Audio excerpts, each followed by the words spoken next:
Bem-vindos, caros ouvintes, a mais um episódio do podcast da Emergência. Hoje vamos falar sobre uma das maiores emergências do mundo, o racismo. Assim como a PCR, a sepse ou o infarto agudo do miocárdio, o racismo mata e precisamos saber identificá-lo e eliminá-lo para podermos ter uma sociedade mais saudável. E hoje, para abordar o tema do racismo na medicina, temos o Dr. Júlio. Bem-vindo, Dr. Júlio. Obrigado, Adriel, pelo convite. Eu sou o Dr. Júlio, eu sou Júlio César de Oliveira, eu sou clínico geral. Eu me formei na Faculdade de Medicina do ABC, fiz residência de clínica também no ABC, fui fazer um terceiro ano opcional no Hospital das Clínicas e estou lá no Hospital das Clínicas dentro da clínica médica desde então. Fui preceptor, fui assistente, já fui coordenador da residência. Hoje eu coordeno o centro de avaliação de risco cirúrgico, o centro perioperatório que a gente chama lá. E tenho sou muito envolvido com a educação, especialmente dos residentes de clínica geral. E nessa batalha aí já há mais de 20 anos. E mais ou menos há uns 5 anos, por um pedido da coordenadora da residência, que é a doutora Maria do Patrocínio, eu comecei a falar um pouco de saúde de minorias e fui crescendo um pouco a minha atividade dentro desta fala e desse estudo de saúde de minorias e principalmente do impacto do racismo na saúde da população negra. E há uns 6 meses, mais ou menos, estou participando de um grupo de pesquisa que chama Race ID. Quem tiver curiosidade, depois dá uma entradinha lá no Instagram, chama raceid.fmusp. A gente está começando a desenvolver pesquisas focando a saúde da população negra. Muito bom. Então, vamos começar a nossa parte histórica. Mas onde começaria eu a falar sobre a história do racismo? O racismo sempre existiu, certo? Errado. A gente já conversou aqui de coisas muito mais antigas que o racismo, como, por exemplo, o politrauma. Perto do politrauma, o racismo é coisa nova. Não há nada de científico no racismo. Raça não tem base científica. Ela é puramente social. Portanto, nós, médicos, como pessoas baseadas na ciência, temos que fazer de tudo para eliminar esse conceito não científico de nossa prática. Mas não é porque o racismo não tem base científica que ele não tem impacto social. Ele tem, e é grave.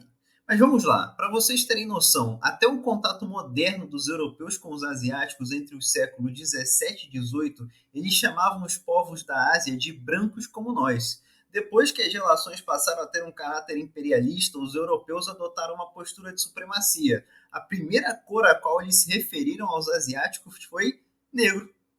Pois é, surpreso não? Amarelo foi a segunda cor atribuída aos asiáticos, mas nós sabemos que ninguém é amarelo, a não ser que esteja ictérico. Para você ter noção, a primeira raça, entre aspas, por assim dizer, que foi chamado pejorativamente de macaco, foram os irlandeses. Isso mesmo, aquele pessoal branco, ruivo, era chamado de macaco antigamente pelos povos ingleses. Mas vamos lá. O racismo científico ganha proeminência no século XIX com o médico, se é que posso chamar ele assim, Samuel Morton. Esse cara fazia coleção de crânios humanos de várias tonalidades de pele.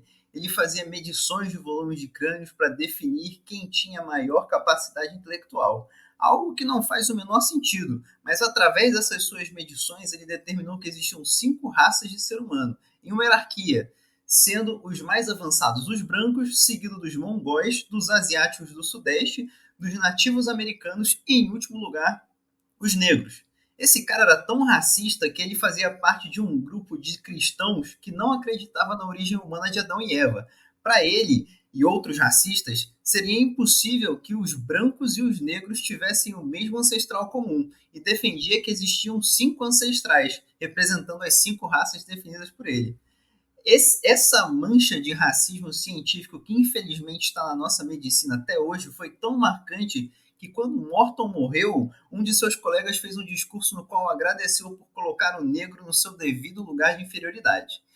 Normalmente eu termino meus contos históricos com um final feliz. Feliz no sentido de que fizemos algum tipo de progresso significativo frente a um problema antes colocado. Não é o caso. Poderia perguntar para você quantos negros você conhece que são médicos, ou quantos negros fazem ou fizeram medicina contigo, ou mesmo residência. Mas vou te fazer perguntas científicas, caro ouvinte. Por que na fórmula de MDRD e CKD-EPI para cálculo de função renal a cor é levada em consideração, se raça não tem base científica? Quando você pesquisa fatores de risco para o câncer de próstata, você se depara com negros e brancos de norte europeu. Mas por que todo negro, independentemente de ser brasileiro, subsaariano, caribenho, americano, é tido como uma coisa só, mas quando se fala de branco, se faz a distinção entre a localidade? Esse é o racismo que faz parte da medicina que eu, você e todos nós aprendemos.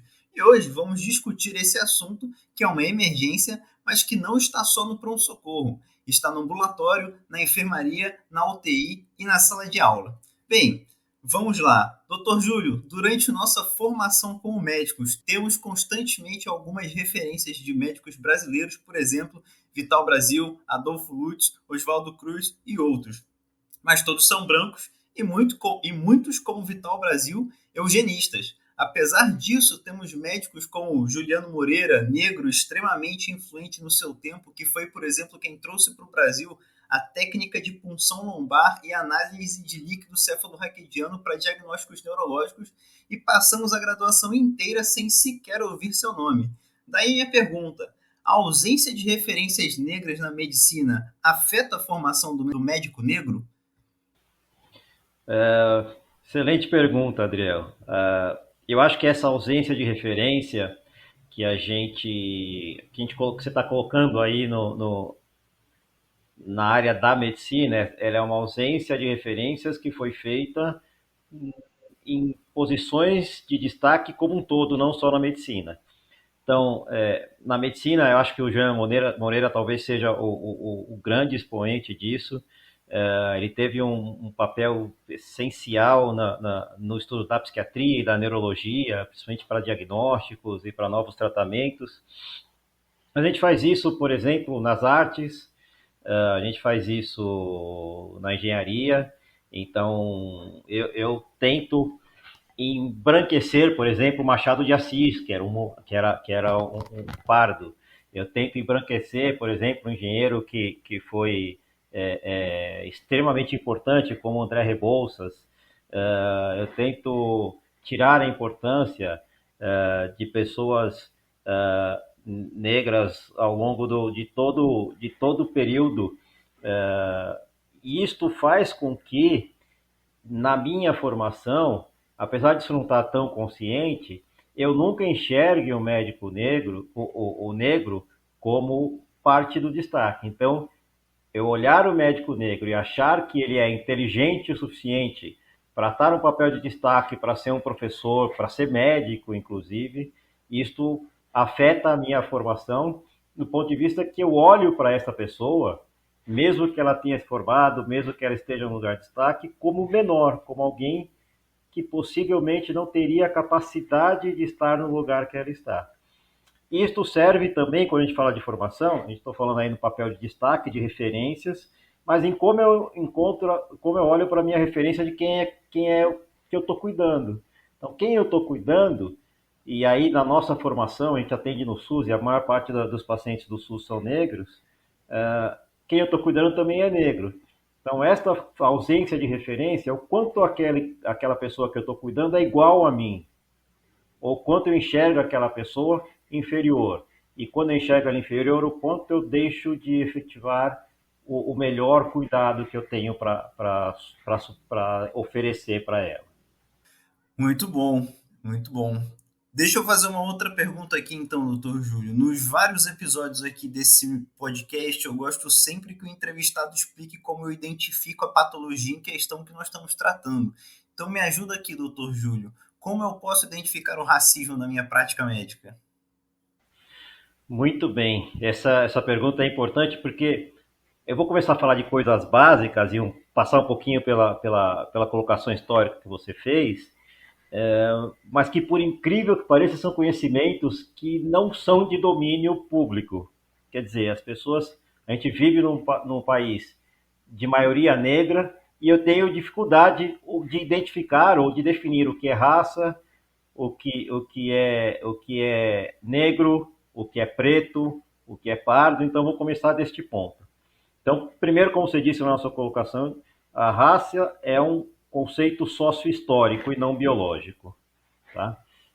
É um conceito sócio-histórico que chegou lá do século XV, que tinha a eugenia como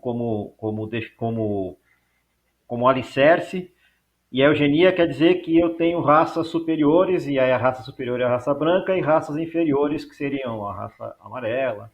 E tudo que vem de ciência depois disso, por exemplo, como você citou a medida dos crânios, vem um pouco para justificar esse conceito de eugenia, que é um conceito social, de novo. Então, a partir disso vem o racismo, tá? E no Brasil, o racismo vem com a diáspora africana, quer dizer, com a importação de negros escravizados da África para o Brasil, definindo uma raça inferior. E aí, quando eu pego uma discriminação baseado nos caracteres raciais, isto é racismo, tá? Isto pode se expressar do ponto de vista consciente. Então eu acho mesmo conscientemente, eu acho justificativas, eu expresso isso de uma maneira consciente, do ponto de vista que eu acho que esta raça é realmente inferior, tá? Isso pode ser expressado de um ponto de vista que a gente chama de subconsciente, tá? Ou viés inconsciente, viés implícito. Você vai achar isso quando você for estudar esse assunto. No viés implícito, eu cometo a discriminação, mas eu não tenho dolo, quer dizer, eu não tenho intenção de cometer aquela discriminação. Mas como as coisas estão enraizadas no meu inconsciente, eu acabo cometendo mesmo assim, tá? Então, a maior parte das vezes que eu identifico o racismo dentro da medicina são a partir de ou coisas estruturais, então, o que a gente chama de racismo estrutural. Então, é não ter o representante negro, você não ter ambientes favoráveis para colocar o negro dentro de posições de destaque. Este racismo estrutural, ele acaba se transformando num racismo que a gente chama de institucional, que é esse racismo que dentro da minha instituição eu não consigo melhorar a representatividade dessa população negra, eu trato pior esta população negra, tanto de pessoas que são empregadas dessa instituição, como as que são servidas por essa instituição, ou para quem eu estou oferecendo serviços, ou produzindo coisas. E isso, no final, se transforma no racismo interpessoal, principalmente a partir de microagressões, que a gente chama, que são derivadas desse viés inconsciente, mas que eu pergunto quando o médico entra no centro cirúrgico, a entrada o uniforme do técnico de enfermagem é o outro, da outra cor.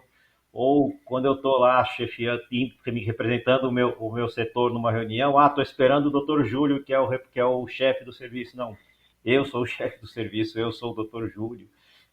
Do paciente chegar na recepção e falar, poxa, aquele médico me atendeu, eu posso acreditar mesmo no que ele diz? Então, isto vai ser impactado. Racismo estrutural, os determinantes de saúde, que são piores na população negra, o racismo institucional, que é como uma instituição é representada por pessoas negras e como o serviço ou a produção que essa instituição é oferecida para a população negra, o racismo interpessoal, que aí vão estar em todas as camadas. Esse racismo interpessoal, isto faz, por exemplo, Adriel, com que eu tenha estudos que quando eu meço o viés inconsciente, pessoas com maior viés inconsciente trombolizavam menos pessoas com infarto agudo do miocárdio se elas fossem negras. Então, este impacto, e a gente não mede muito bem no desfecho, mas isso tem impacto no desfecho. Então, por exemplo, tem um estudo americano que médicos negros que cuidaram de recém-nascidos negros fizeram a mortalidade desses recém-nascidos cair em torno de 50%.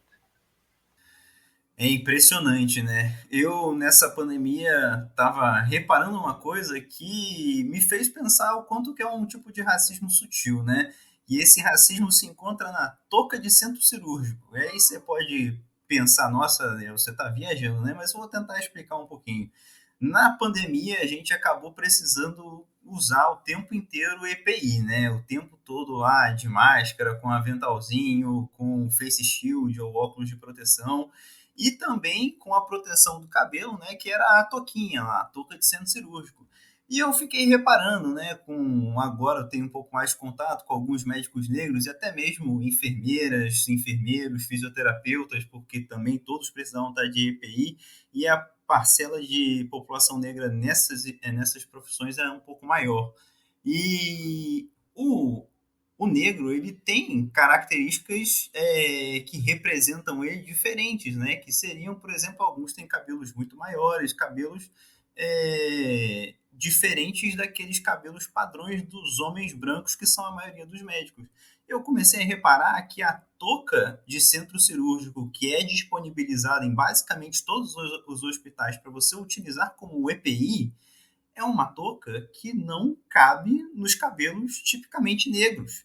Ou seja, o negro que quiser usar o EPI para se proteger tem que se adaptar, tem que perder uma parte da sua personalidade que é expressa pelo cabelo, né? Eu percebi isso porque eu conheço alguns que têm cabelos muito bonitos, muito grandes, que não cabiam de forma nenhuma na touca, então tinham que fazer várias adaptações, usar várias toucas diferentes, e aí você se pergunta, mas essa aí é a touca padrão da instituição. Tudo bem, é a touca padrão, mas é um padrão baseado no quê? Um padrão baseado em quem? É um padrão baseado para quem? Pelo visto, não é um padrão baseado para os diferentes tipos de cabelo da pessoa negra, né? E esse é um tipo de racismo que é sutil, tá ali na sua frente o tempo todo, e você não percebe ele, porque ele não é questionado, ele não é apresentado, né? E esse racismo ele é tão sutil, Adriel, que ele faz este tipo de racismo institucional e ele traz para o interpessoal essas microagressões, que é a pessoa falar para você, poxa, mas você não pode ser médico e ter esse cabelo, é agressivo. Por mais que, não, que a pessoa não esteja querendo um mal específico para você, tenha o dolo de te prejudicar, mas invalida o que aquele seu cabelo representa para a sua identidade racial. Então essas invalidações, essas microagressões, esses entreveros que eu sempre falo, que são essas relações raciais no dia a dia, em grande parte dos momentos, por mais que não exista dolo da pessoa que tem essa relação, ou da própria instituição que por exemplo, não disponibiliza roupas diferentes, isto vai minando, vai agredindo a pessoa negra.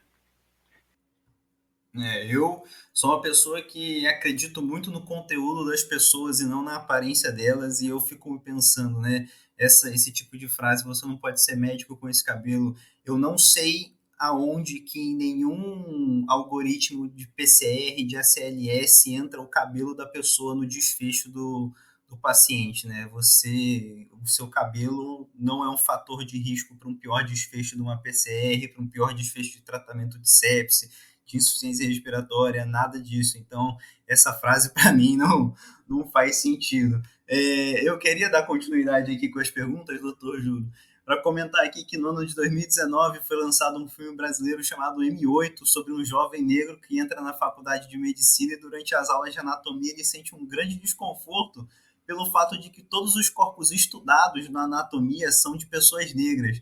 Obviamente, seus colegas brancos tratam o assunto com a maior normalidade. Eu creio que isso se repete em todas as instituições e com certeza se repete na instituição na qual eu me formei. Mas não é só uma questão de corpos no anatômico, são os pacientes do SUS também, como você já colocou, que são em sua maioria negros e pobres. Aí eu queria te perguntar, doutor Júlio, essa característica de os corpos que nós estudamos, os corpos que nós cuidamos, serem corpos negros em sua maioria, afeta de alguma forma o estudante de medicina ou o médico negro? Isto eu não sei se eu tenho uma resposta completamente tão baseada em evidência para isso, mas a minha resposta é sim. Acho que em todas as instituições os corpos estudados são corpos negros e todas as instituições de ensino no Brasil elas foram aprovadas especialmente para melhorar a qualidade do SUS, né? Então quase todas as faculdades de medicina elas prestam serviço para o SUS. E como eu disse, da população negra, quase 70% é usuária do SUS. E é usuária do SUS, e quando eu vou para essa população negra usuária do SUS, são a população que tem menor, tem mais impacto dos determinantes sociais de saúde. Muito do que acontece depende um pouco de como você identifica o paciente como alguém igual a você. Então, isso é uma coisa que, para mim, impacta muito na formação, às vezes, quando o aluno, ou quando o próprio professor que está ensinando, ou quando o chefe, olha o paciente como alguém que tem que estar agradecido por ter conseguido algum atendimento gratuito, ou alguém que tem que estar agradecido por estar numa instituição de formação, no qual a excelência do cuidado ele é maior, e não uma pessoa igual a você. Porque provavelmente a pessoa branca não tem essa empatia não é que provavelmente não tem, mas, de novo, inconscientemente ela não tem essa empatia e inconscientemente ela não identifica aquele paciente como seu, como seu povo, como sua origem, como alguém do qual você cuidaria igual você cuidaria alguém da sua família. Então, acho que impacta muito. Eu assisti o M8 e é impressionante como dentro da minha formação, existem situações, e eu sou formado há mais de 20 anos, existem situações que eu me identifico completamente com as situações colocadas no filme. Isto pode impactar para ruim, um pouco do quanto você se sente representado e o quanto você olha para essa população negra durante a formação e enxerga que o cuidado poderia ser melhor ou que está sendo pior especificamente pelo paciente ser negro, mas também pode ser uma experiência boa de você querer direcionar a sua formação, a sua atuação como médico, para olhar para essa população e para cuidar especificamente dessa população. Muito interessante. Esse filme aí eu preciso deixar recomendado aí para quem quiser ver, M8, Quando a Morte Socorre a Vida, se eu não me engano é esse o subtítulo do filme. Agora, doutor Júlio, quando a gente imagina um médico, ou mesmo a imagem que nos é vendida da figura ideal de médico é a de um homem branco, talvez até grisalho, e os pacientes também esperam por isso. Qual o impacto disso na relação médico-paciente, ou mesmo no médico, quando o médico negro aparece para um paciente que aguardava um médico branco, por exemplo? Imagino, você não precisa só se ater à medicina baseada em evidência, se quiser falar de experiência mesmo, o que passa nessa situação, manda ver. É interessante a pergunta, Adriano, porque sempre que se pensa em um médico, você tem essa figura ideal. Mas esta figura ideal que a gente fala para médico, ela serve para muita coisa. Ela serve para advogado, serve para o dentista, serve para o empresário, serve para todos esses. E por outro lado, serve para faxineira, serve para o recepcionista, serve para o motorista, serve para o... Então, esse estereótipo, isso que a gente fala, que a gente imagina um médico velho, grisalho, branco, heteronormativo, etc. A hora que eu olho, eu preciso entender que isto é uma construção social e que provavelmente isso está lá no viés, dentro do viés inconsciente, do viés implícito. Então, por exemplo, eu já tive situações dessa fora do hospital. Então, por exemplo, eu estava vindo de um evento de terno, cheguei com um carro num restaurante legal, porque a gente fez um pós-evento no restaurante, e aí eu cheguei e fui entregar o carro para o manobrista, e o manobrista perguntou para mim se eu era o motorista. É engraçado, mas assim, ele não teve intenção de me agredir quando ele fez aquela pergunta, mas infelizmente isso é agressivo. Isso já aconteceu, por exemplo, de eu entrar no enfermaria do hospital e o paciente chegar para mim e falar, olha, precisa me limpar porque eu tô sujo. Eu já chamei 3 vezes, então, olha, desculpa, mas eu não sou o responsável por fazer esse atendimento para você, eu vou chamar a pessoa responsável e vou fazer. Então, por mais que isso não seja dolo e que não seja agressivo, isto provavelmente te traz algum tipo de desconforto para quem sofre esse tipo de discriminação. Eu, como eu disse, eu já tenho um tempo e tive as minhas estratégias de coping, quer dizer, minhas estratégias de lidar com isso de uma maneira que me deixasse mais tranquilo. Como isto é inconsciente e isto é um estereótipo, é socialmente definido, o que eu tento fazer é trazer isso para o individual. Então, muitas vezes eu me apresento, digo quem eu sou, digo o que eu faço, se eu sou responsável por alunos, por exemplo, que eu estou dando aula, etc. E muito de como é essa reação, a primeira reação negativa, impactante, agressiva, de se sentir agredido, isso não tem muito jeito, isso acontece realmente, mas muito depende da segunda, do que se faz depois que você traz isso para o consciente da pessoa. Se a pessoa continua querendo não ser atendida por mim, ou achando que eu sou menos competente por causa da minha cor, ou achando que eu não devo representar a chefia por causa disso, então isto traz um desconforto maior. O que é importante nessa relação quando a pessoa se surpreende? É o que vai acontecer depois. Então, por exemplo, eu tenho um consultório particular e eu não faço propaganda, etc. Eu atendo, a maior parte dos pacientes que eu atendo são encaminhados por outros médicos. E sempre o cara que caminha porque gosta de você, porque acha você competente, etc.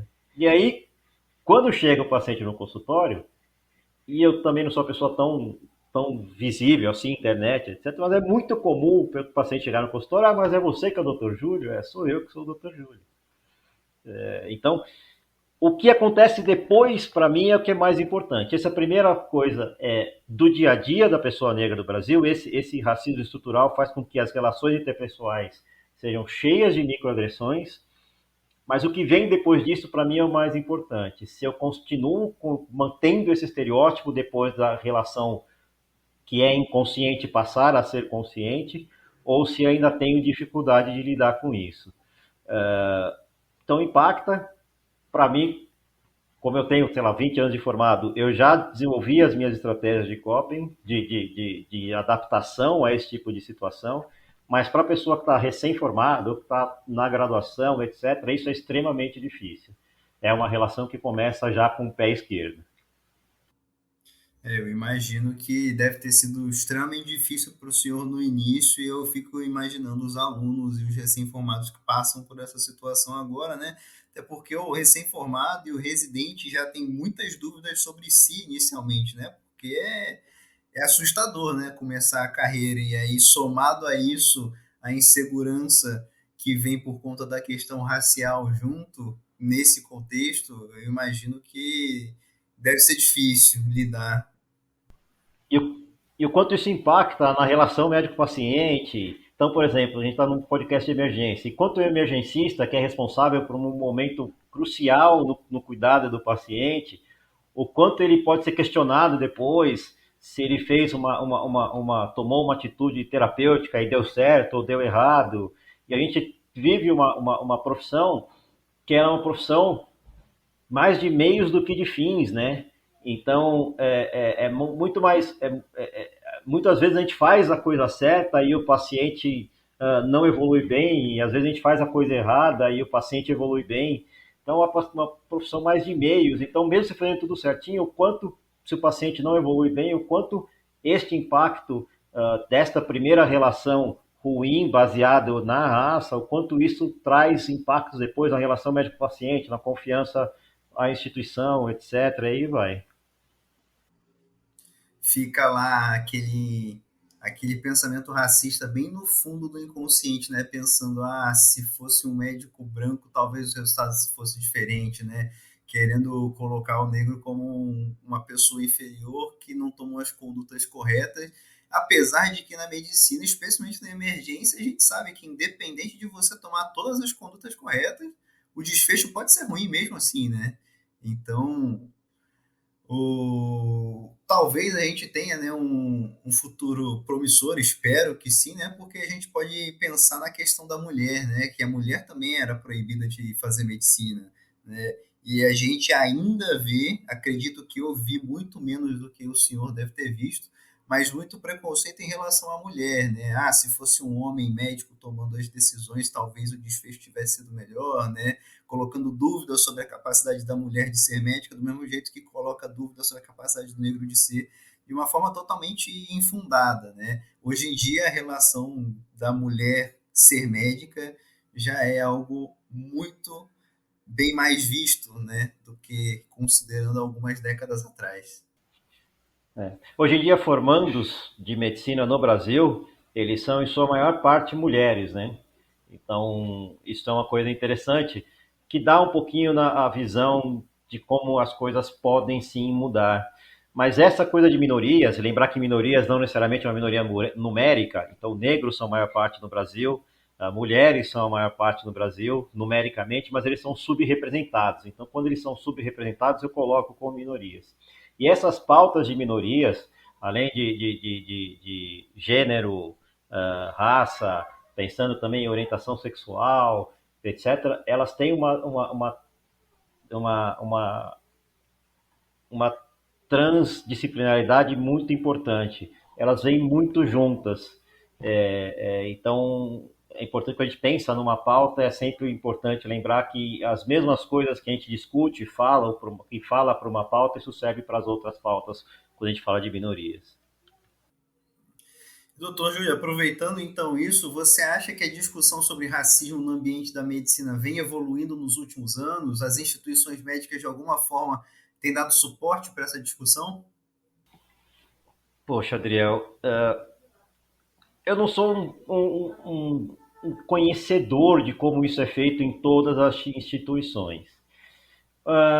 O que a gente vai olhar, principalmente, é que, por exemplo, se eu for olhar nas diretrizes nacionais curriculares, lá está falando de empatia, está falando de você respeitar costumes, etc. Mas não tem nada específico sobre raça ou sobre racismo, tá? Também, se você for olhar nas competências da residência de clínica médica, na residência de emergências, também está lá falando sobre empatia, mas não tem nada especificamente sobre racismo. Quando a gente fala das instituições, a gente fala das instituições de ensino, mas eu posso pensar, por exemplo, em instituições do próprio SUS. Então, o SUS tem uma política nacional de saúde integral da população negra. Desde 2000, essa política foi escrita em 2007, foi homologada em 2009, a gente tem a terceira edição dela em 2017, mas isso ninguém fala. Não sei, por exemplo, se na formação de vocês que estão ouvindo aí, vocês já ouviram falar dessa política, se vocês já participaram de algum serviço médico que tenha de forma clara que segue a política nacional de saúde integral da população negra. Então, a gente imagina que isto tem tido um pouco mais de espaço, especialmente a partir das políticas de cotas, mas esta discussão especificamente sobre o que é racismo, o impacto disso na medicina, o que eu preciso ensinar sobre racismo e como eu meço a aquisição de competências com relação a isso, isso é uma coisa ainda, infelizmente, embrionária. Começando a ter, mas infelizmente ainda embrionária. Então, eu espero poder estar contribuindo para trazer essa discussão para dentro de mais um ambiente que se fala de medicina. Deixa eu te fazer outra pergunta, doutor Júlio. Para você, o que é mais importante ser destacado nessa luta contra o racismo na medicina? Putz, eu acho que a primeira coisa, a gente está numa transição nesse momento. Eu sempre, nas discussões, eu sempre começo dizendo que o primeiro passo para a gente entender o que a gente precisa fazer é assumir que o racismo existe. Acho que esse é o primeiro ponto. Assumir que isso não é um mimimi, que isso não é um achismo, que isso não é lacração. Isso existe. E aí, de novo, a gente está falando de medicina e o que norteia a nossa prática médica é a evidência, entender que a gente tem evidência de que esse racismo que existe do ponto de vista da sociedade, que comprovadamente existe racismo estrutural, esse racismo ele permeia tanto as nossas instituições como a relação dessas instituições e as relações interpessoais na medicina. Então, acho que esse é o primeiro passo. A partir do momento que eu entendo, sim, aceito que o racismo existe e que ele impacta como eu lido as minhas instituições, isso interpessoal, eu preciso entender que esse racismo, que é estrutural, que é institucional e que é interpessoal, muda desfecho clínico. Tá? Então, eu tenho estudos que mostram pior relação médico-paciente, mais interrupções de consulta, menor adesão medicamentosa, maior mortalidade, como eu disse, daquele desfecho do estudo americano de médicos negros cuidando de crianças negras, diminuindo em 50% a mortalidade. Eu tenho estudos brasileiros, por exemplo, tem um estudo que a gente é mais conhecido como acordador, onde mulheres negras não recebem analgesia para episiotomia, não conseguem manter o companheiro como acompanhante no momento do parto. Isso 50% mais nas mulheres negras do que nas mulheres brancas. Então, esse é o grande ponto. O racismo existe, ele é estrutural, ele é institucional, ele é interpessoal e ele impacta desfechos de saúde. E eu queria trazer isso que você falou, né? A gente vive numa sociedade racista. E aqui eu queria deixar isso bem claro para o ouvinte, que eu não estou te chamando, ouvinte, de racista, malvado, perverso. Todos nós somos, eu sou. A gente faz parte dessa sociedade. Cabe a nós trabalhar para perceber isso e sermos antirracistas. Eu digo isso pois vários estudos brasileiros e americanos mostram as diferenças de mortalidade de Covid entre brancos e negros, por exemplo. Mesmo no nosso país, em que teoricamente o SUS é universal. E essa diferença se dá por inúmeros motivos e o racismo está presente em todos eles. Mas me espantou ao ver inicialmente a surpresa de muitos colegas médicos com essa diferença de desfecho negativos entre brancos e negros em relação à Covid. Bem, quero convidar vocês então a conhecer a página do Race and Medicine, Raça e Medicina, do New England Journal of Medicine, que infelizmente só é disponível em inglês e que lá se debate muito sobre racismo em medicina. E um artigo publicado por eles recentemente, em setembro deste ano, mostra que essa diferença de desfechos em doenças infecciosas por raça já é conhecida há tempos. Veja, William Dubois, talvez o maior pensador negro que já existiu nos Estados Unidos e que talvez você nunca tenha ouvido falar, publicou em 1899 um estudo chamado The Philadelphia Negro, ou Negro da Filadélfia, que mostrava justamente que os negros morriam mais de tuberculose nos Estados Unidos do que brancos dentro do mesmo estado. E que a mesma coisa que acontece hoje com Covid. Esse conhecimento não é novo, ele é apenas marginalizado.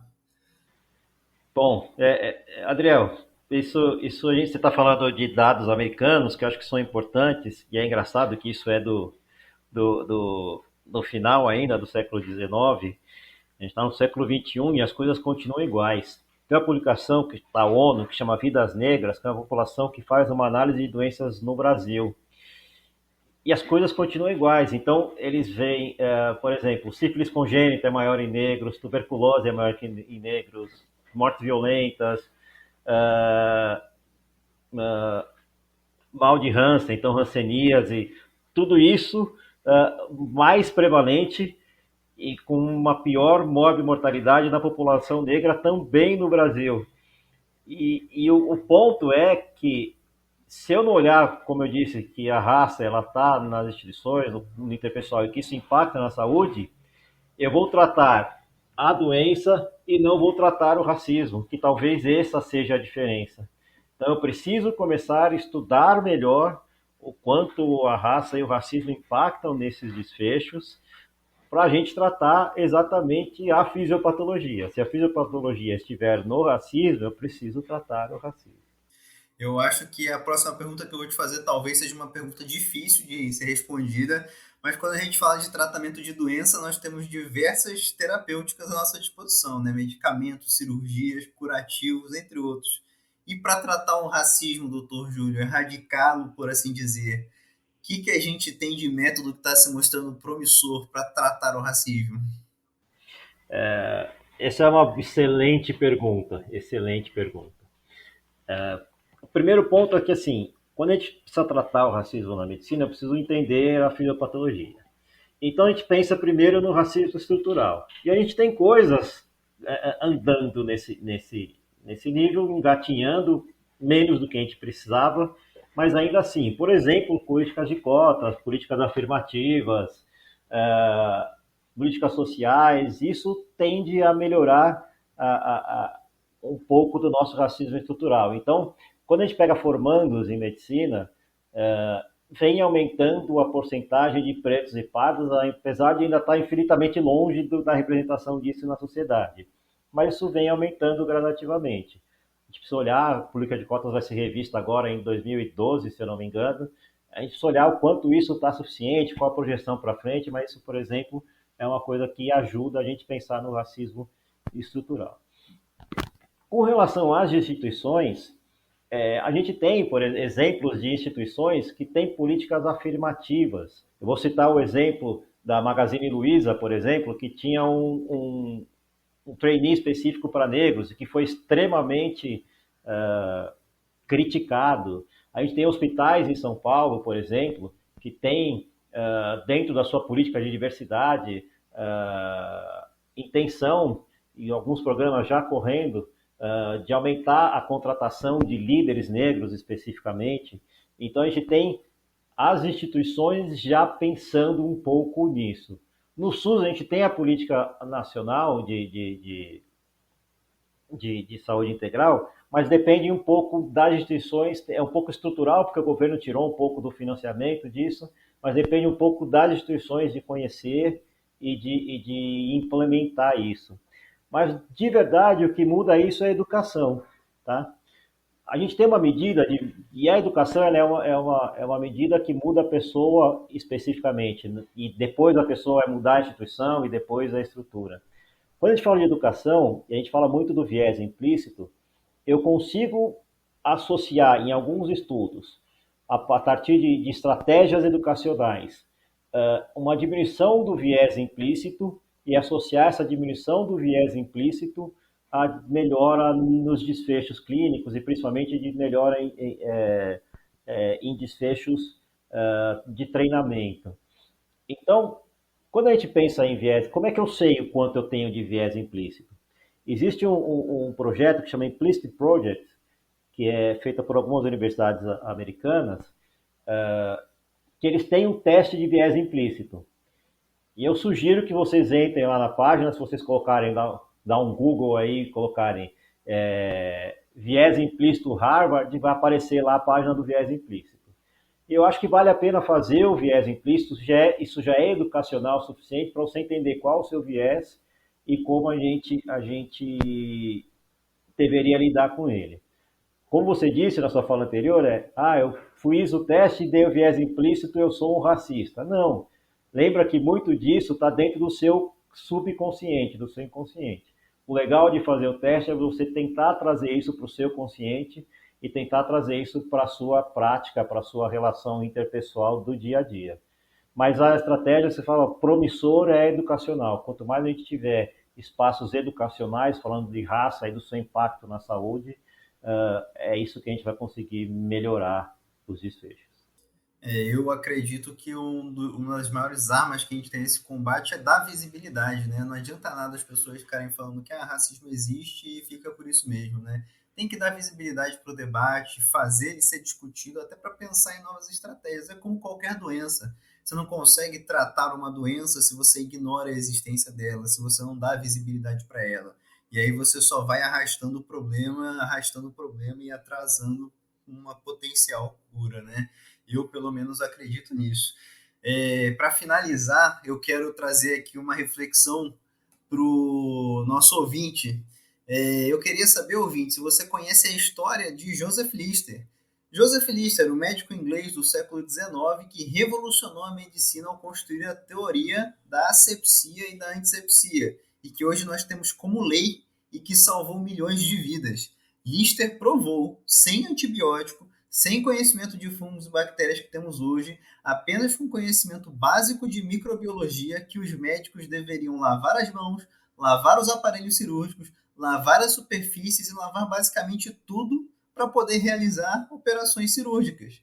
Ele provou que lavando-se tudo, esterilizando tudo, diminuía-se muito a incidência de febre pós-operatória, que hoje sabemos que é a sepse que ocorria devido à insalubridade dos procedimentos da época. E veja, ele provou que a antisepsia e a sepsia funcionavam com estudos mostrando diminuição de mortalidade. Do mesmo jeito que a gente tem estudos sobre racismo mostrando mudança de mortalidade, ele provou com estudos de diminuição de mortalidade. Mas aí que está, Lister não foi abraçado como herói pelos seus colegas contemporâneos médicos, mesmo com seus resultados. Na verdade, Lister foi atacado continuamente, desmerecido e quase desistiu. Mais de uma vez ele quase desistiu de seguir a carreira médica. Não bastava provar que ele estava certo.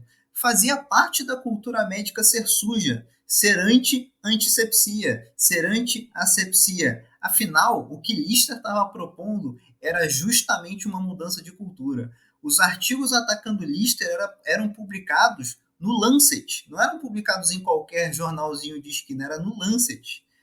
E como as ideias de Lister conseguiram prosperar então? Simples, Lister virou professor.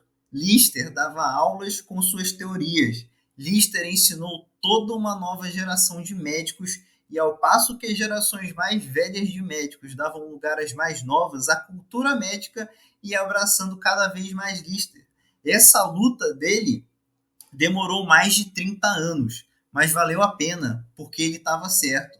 O que eu quero dizer aqui, caro ouvinte, é que quando a gente fala de racismo, não adianta simplesmente esperarmos que as gerações médicas que já estão aí vão simplesmente abraçar essa discussão e se tornar antirracista. Não adianta esperar que a cultura vá mudar. O que temos que lutar é construir novas gerações de médicos que tenham em mente que o racismo existe, que está aí e que mata. E essa discussão tem que ser trazida para dentro da sala de aula, para dentro da UTI, para dentro da sala de emergência, da ambulância e de todo o ambiente. Aí sim começaremos a ver uma mudança de cultura. E não pensem que eu estou aqui querendo excluir as gerações que já estão consolidadas. Todo mundo que quiser participar dessa luta é bem-vindo. Excelente fala, Adriel. Acho que a gente está num momento que é um momento propício. A gente está num momento de polarização, mas a popularização dá um pouco de visibilidade para o contraditório também, né?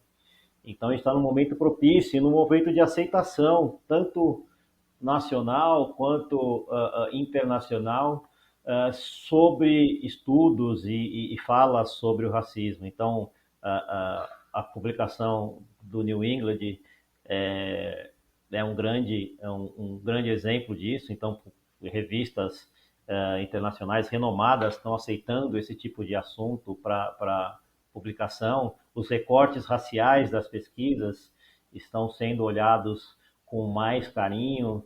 Então, acho que é um momento propício para se falar disso.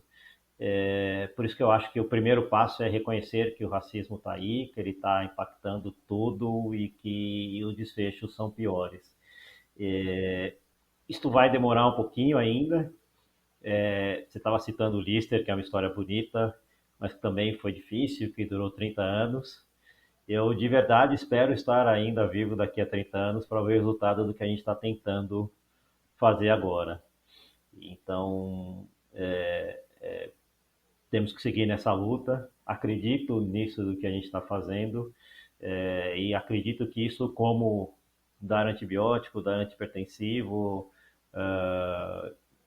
orientar uma mudança de estilo de vida, salva vidas. Então, acredito que o racismo, se tratar o racismo, falar do racismo, se compara a qualquer outra intervenção de saúde. Tá certo, doutor Júlio. Eu agradeço de coração sua participação. Eu espero que a gente possa construir uma medicina que seja antirracista. Eu espero também estar vivo para ver essa medicina florescer. E vou avisar também os ouvintes que na descrição do episódio vai ter link para quase tudo que a gente mencionou aqui. Mais uma vez, obrigado de verdade, doutor Júlio. Foi excelente sua participação. Eu que agradeço, Adriel. Estamos prontos para, sempre que precisar falar do assunto ou de outros assuntos, estaremos sempre à disposição. Um grande abraço.